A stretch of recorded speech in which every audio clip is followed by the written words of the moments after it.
Dipunlaksanakan pengawasanipun sapunika sampai halaman 231 baris yang ke-12 dari atas. Bismillahirrahmanirrahim.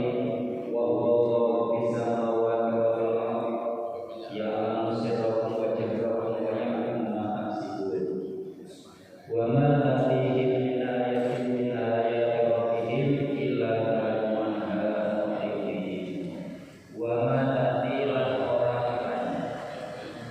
him wong kafir apa min ayatin saking ayat min ayati rabbihim kang saking pira-pira ayate pangerane wong kafir illa kanu sapa wong kafir anda saking ayat iku pira-pira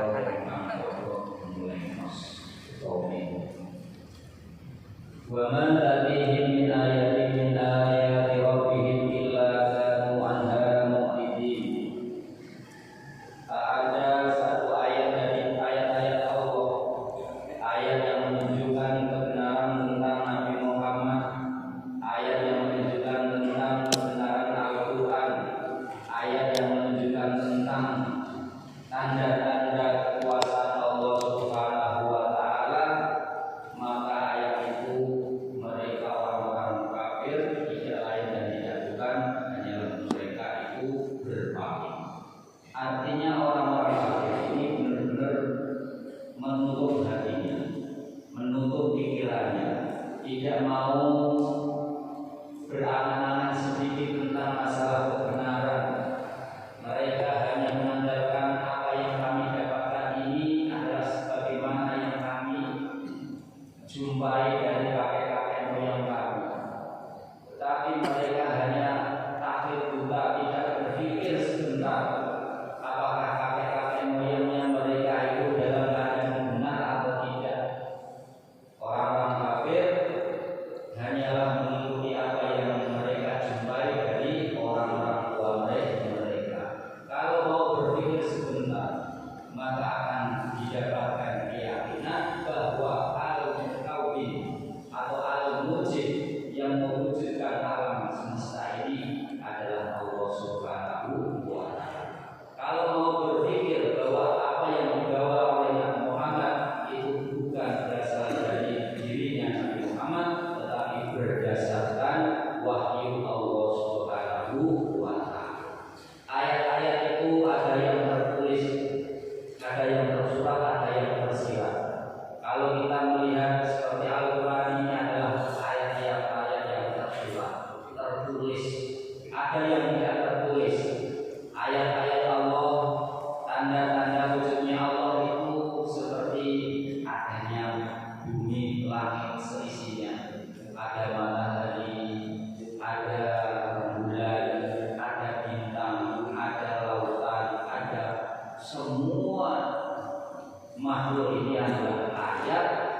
petanda bahwa itu adalah menunjukkan Allah Subhanahu wa Ta'ala. Karena semua benda-benda itu, sekali lagi, semua benda-benda itu tidak mungkin wujud dengan sendirinya. Semua benda itu wujud karena ada yang mewujudkan. Dan yang mewujudkan tidak lain adalah Zat yang Maha Kuasa. Dan Zat yang Maha Kuasa itu siapa? Yaitu hanyalah Allah Subhanahu wa Ta'ala. Memang Allah itu tidak bisa dilihat. Di dalam ayat Al-Quran diterangkan, la tudrikul absar wa huwa yudrikul absar. Allah itu tidak bisa ditemu oleh panca indera, tidak bisa dilihat oleh mata, tidak bisa. Tapi Allah nanti insya Allah pada hari atau di akhirat nanti itu bisa dilihat. Kalau di dunia ini tidak bisa dilihat, tapi nanti kalau di akhirat atau di surga itu bisa dilihat. Tetapi bila kayak tidak seperti apa, tidak seperti kita bayangkan dia ada sosok ini seperti asap atau seperti benda seperti apa, itu tidak seperti apa. Bayangan kita tidak boleh berpikir yang menyamakan dengan benda-benda yang kita jumpai, kita lihat di dunia. Insya Allah bagi orang yang bisa melihat itu adalah merupakan kenikmatan yang terbesar. Wujuhu yawma idzin nadhirah. Dalam ayatnya nanti wujuhu yawma idzin nadhirah. Ada beberapa wajah yang pada waktu itu nanti bisa nadhirah, itu bisa melihat Allah. Nah, kemudian orang-orang kafir itu tidak lain dan tidak bukan itu adalah berpaling dari ayat itu. Setiap ayat yang datang, kebenaran yang datang kepada mereka, baik ayat yang tersurat maupun yang tersirat datang kepada mereka, mereka selalu menghindari, mereka berpaling, melengos, tidak mau menerima. Bapak kadabu bil haqqi lamma ja'ahum. Bapak kadabu teman-teman padha ngorohake sapa wong kafir bil haqqi lawan perkara hak lamma ja'a dalam semasa apa al-haq hum bil al-kufar. Ketika mereka kedatangan perkara yang benar seperti kedatangan Nabi Muhammad membawa kebenaran. Ketika mereka kedatangan Al-Quran yang isinya adalah kebenaran, dan juga tentang masalah mukjizat yang ditampakkan kepada mereka, mereka semuanya itu adalah menyaksikan. Dia juga tidak mau percaya. Faqad kadzabu bil haqqi lamma ja'ahum. Ketika mereka kedatangan perkara hak, mereka itu mendustakan. Memang benar mereka itu benar-benar menutup dirinya, pintu telinganya ditutup, pintu hatinya ditutup, tidak mau menerima. Ibarat kalau misalkan atau dicontohkan, itu adalah ember. Ember itu kalau dibuka, kemudian kalau diberi air diisikan, ini akan terisi. Itu bagi hatinya orang-orang mukmin. Ibarat ember itu ember sing rumah. Ember sing rumah untuk Indonesia ini kata mau gede mesti bakal tertampung. Boten asap, boten ada di sini. Tapi harus ada karena diisi, maka ada isinya. Diberi nasihat, diterima. Nasihat kata bisa soyo kata sang soyo, ibarat padi itu semakin merunduk, semakin penuh isinya, semakin diisi semakin penuh. Itu ibarat hati orang-orang yang beriman, itu ember yang terbuka, tur ember itu boten bocor. Insya Allah nasihat yang diterima akan dia terima, kemudian dia bisa mengamalkan. Nah, hati orang kafir itu ibarat ember tapi diurke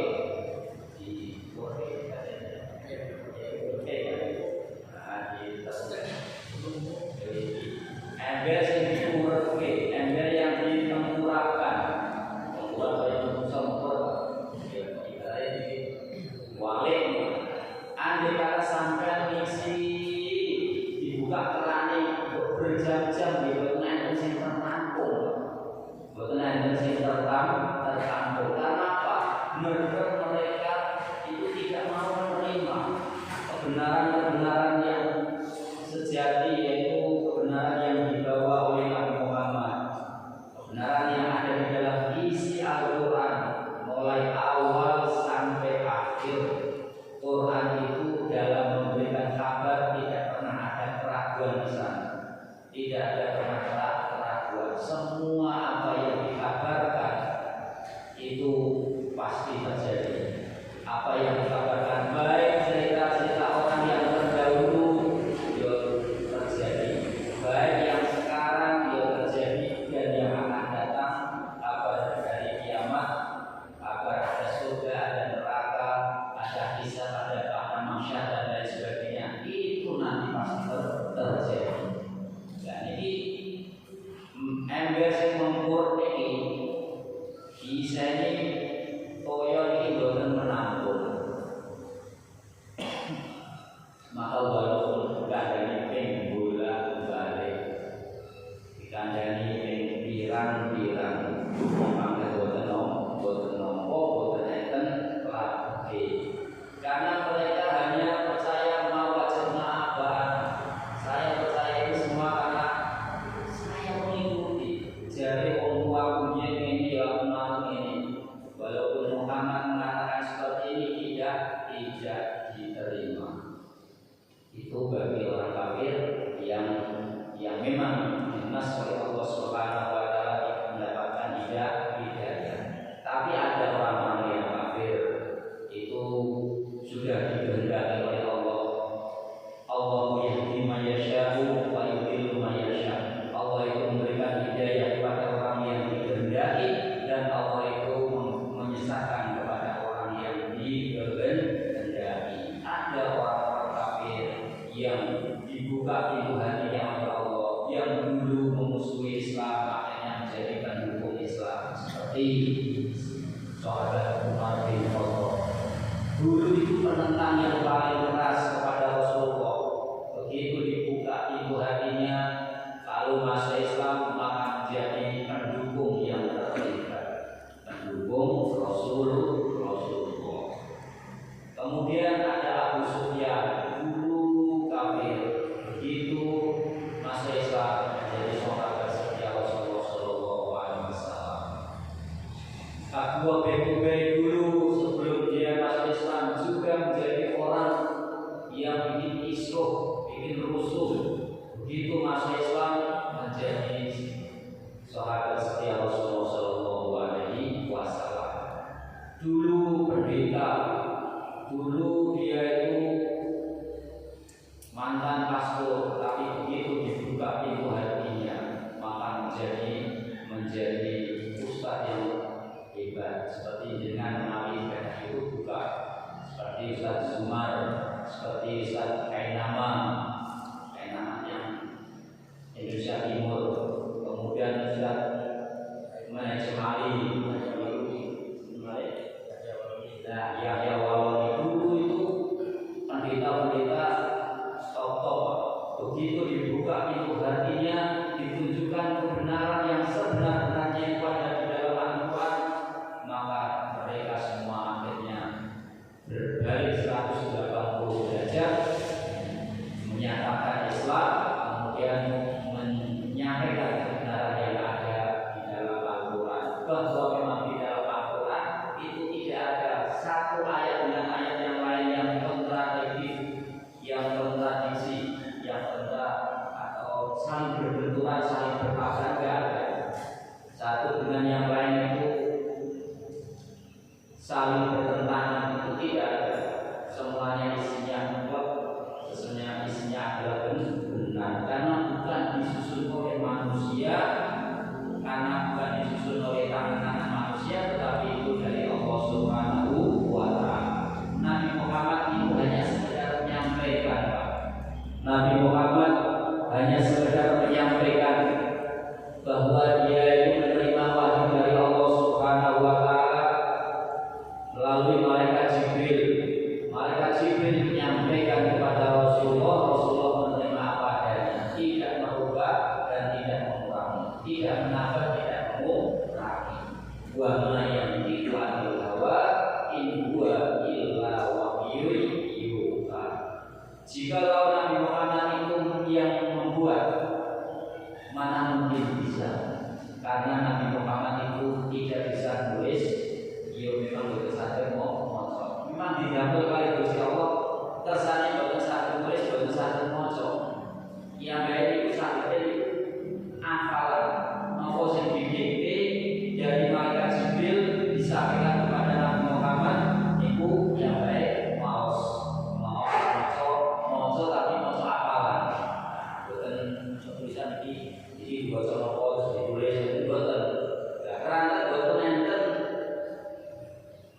guru yang berupa manusia sejak dia itu lahir sampai meninggal dunia, kecuali gurunya itu malaikat Jibril. Tidak ada tanah Arab yang menjadi gurunya Nabi Muhammad. Orang-orang kata Nabi Moro dia adalah guru, kemudian kalau marah mau sing kuat lain enggak. Orang Arab sejak dulu yang meyakini itu Nabi Muhammad itu al-Ummi. Al-Ummi itu biasanya beribuan, tidak bisa nulis, tidak bisa membaca, itu di dalam kamusnya tidak bisa menulis, tidak bisa membaca. Memang harus berusaha, memang didamel oleh Gusti Allah berusaha menulis, berusaha maca. Sebab nopo, sebab ben meyakinkan orang-orang yang tahu bahwa Kanjeng Nabi itu tidak bisa menulis dan tidak bisa membaca, dia tidak mengira kalau Al-Quran itu adalah bikinan Nabi Muhammad. Sing semono wae isi ana sing ora percaya. Terus dipun malih cara meyakinkan mereka benar-benar sudah menutup pintu telinganya, pintu hatinya, menutup rapat, menutup kuat-kuat, menutup rapat-rapat, tidak mau menerima kebenaran. Kemudian di dalam ayat Al-Quran juga diterangkan, andai kata Al-Quran itu dari manusia, maka akan kamu menemukan beberapa perbedaan. Andai kata kamu supaya Al-Quran itu bukan dari lisanul Allah, bukan diturunkan dari Allah, maka akan dijumpai kesalahan-kesalahan.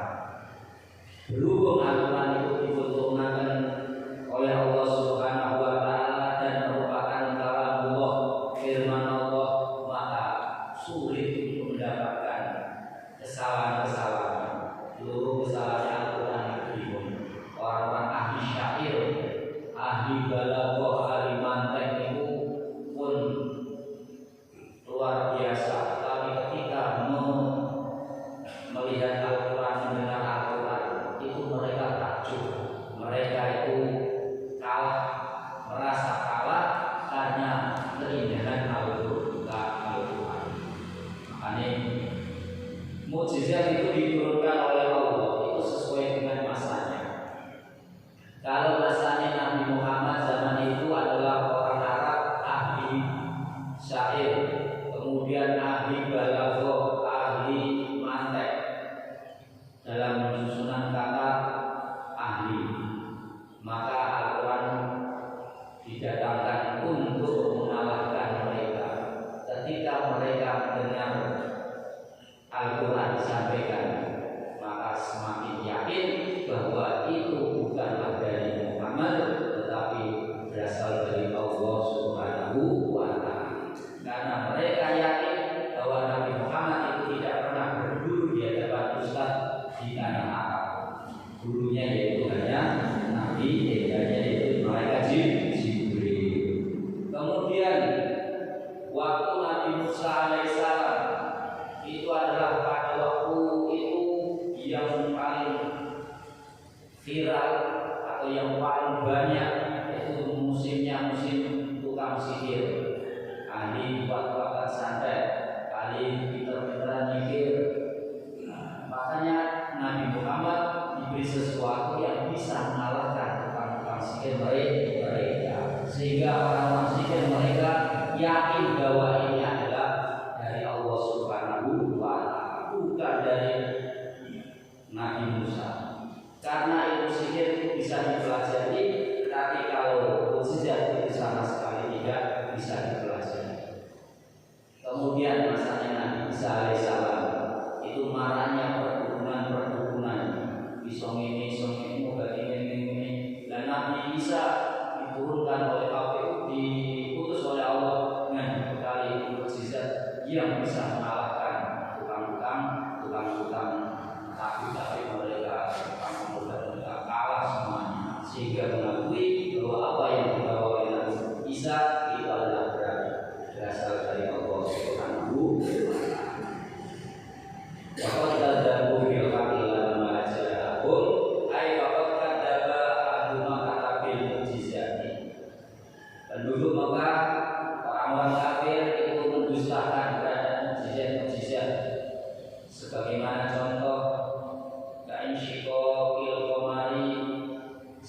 bagaimana terbelahnya rembulan. Sudah pernah berkali-kali Pak Ustaz menyampaikan bahwa orang-orang Mekah itu pernah meminta agar rembulan itu dibelah, permintaan yang luar biasa. Nah, kalau dia belah semongko menetena, belah semongko, belah melon menetena, dan dia belah rembulan. Tetapi karena permintaan itu, maka Nabi Muhammad SAW ia bersedia agar mereka yakin bahwa apa yang disampaikan oleh Nabi Muhammad itu adalah benar. Maka rembulan itu diminta oleh Nabi Muhammad terbelah menjadi dua. Tidak hanya sekedar terbelah, ketika sudah terbelah mereka juga menyaksikan dalam aturan gerakan Musyafal Qamar, yaitu rembulan itu terbelah. Setelah terbelah kemudian semakin mendekat masuklah ke dalam lengan Kanjeng Nabi, masuk lengan kanan kiri, kemudian bersatu lagi, wujud seperti semula, bersaksi mengatakan bahwa asyhadu an la ilaha illallah wa annaka Muhammadar Rasulullah. Ini mawon tiang-tiang sing kafir sing pintune wau tertutup rapat-rapat, telingane boten dipake kanthi mirengke, hatine boten kanthi mikir, iki nggih pangkat kufur, pangkat boten percaya. Lan ngoten niku terus pripun malih carane? Wis jelas-jelas nyata-nyata. Kurang apane bukti malih yang dibawa oleh Rasulullah sallallahu alaihi wasallam. Sudah banyak mujizat yang dibawa oleh Nabi Muhammad yang ditujukan kepada umatnya. Nah, memang yang percaya diparingi tambah bukti malih dipakai percaya.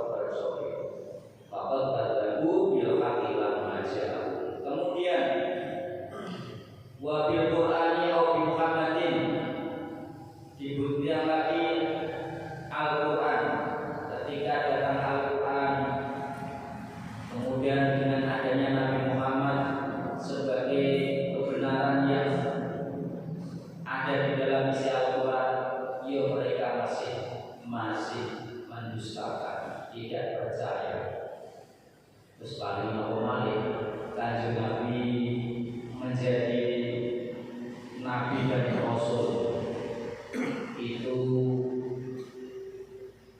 semenjak dia itu kecil sampai meninggal dunia, diakui oleh orang-orang Arab itu tidak pernah berdusta walaupun sekali. Mulai kecil sampai mulai lahir, mulai meninggal dunia, tidak pernah berdusta walaupun sekali.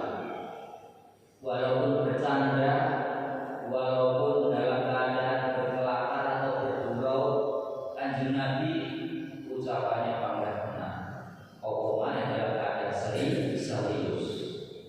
Itulah Kanjeng Nabi. Semua orang kafir yang menjumpai masanya Rasulullah itu mengakui seperti itu. Menjumpai Rasulullah pasti mengatakan seperti itu. Kemudian Kanjeng Nabi ini mulai kecil dididik, ditarbiyati ilahiyah dengan didikan Allah Subhanahu wa taala. Karena apa? Karena bapaknya sudah tidak ada.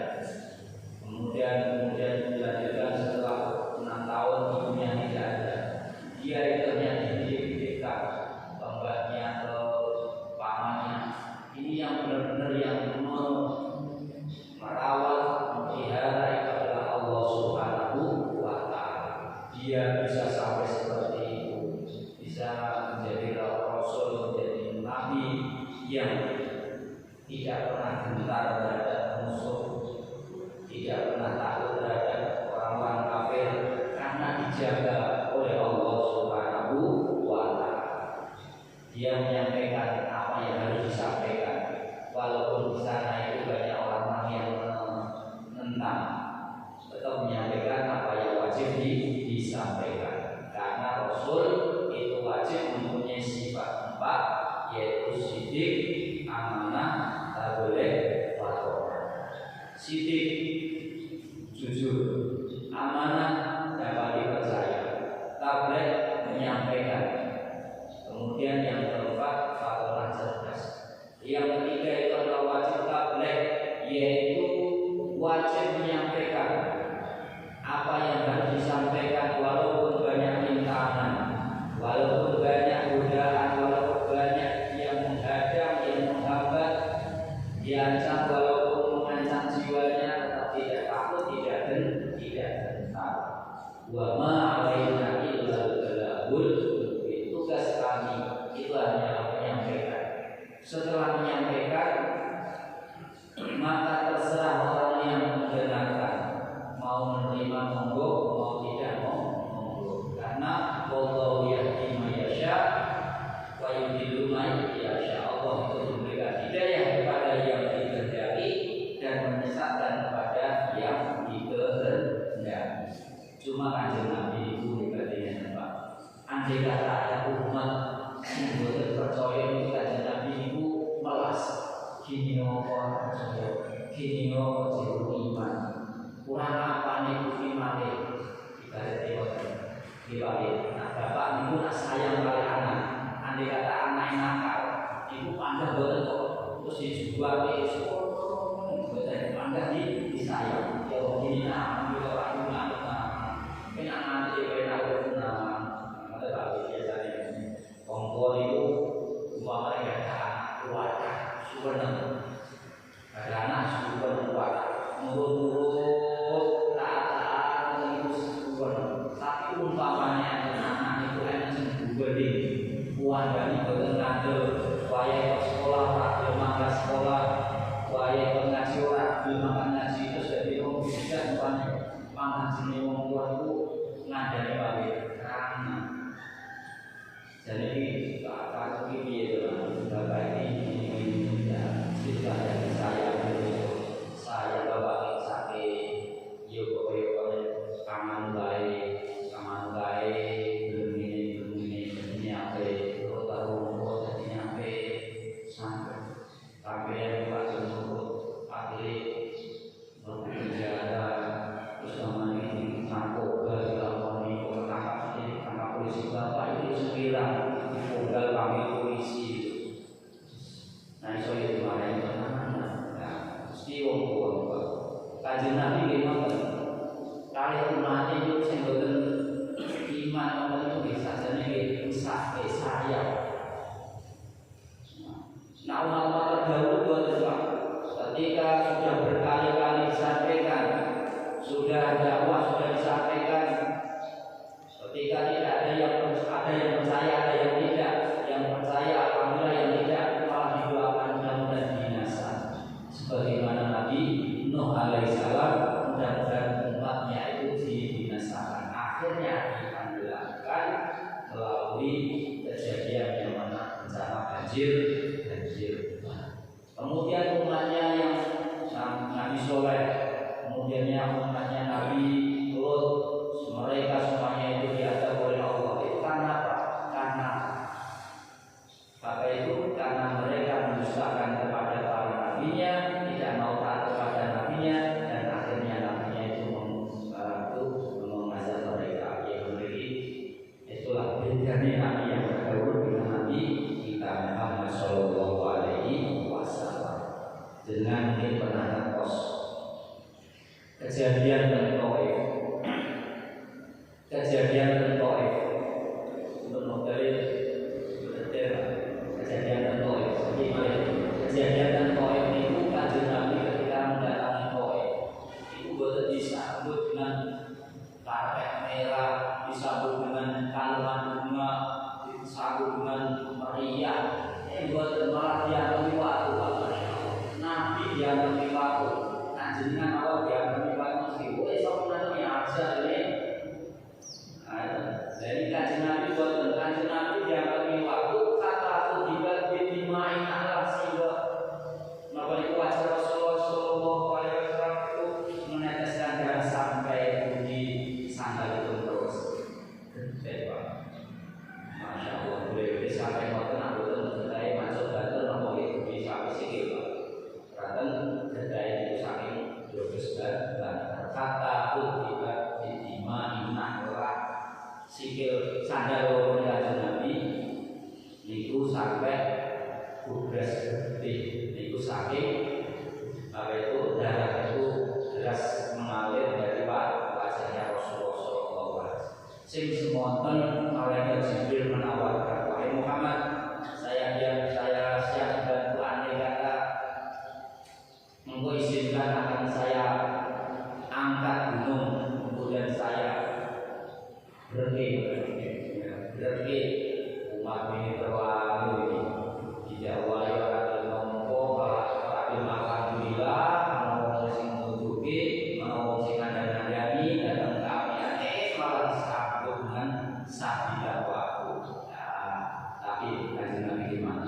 subhanakallahumma wa bihamdika asyhadu an la ilaha illa anta astaghfiruka wa atubu ilaik.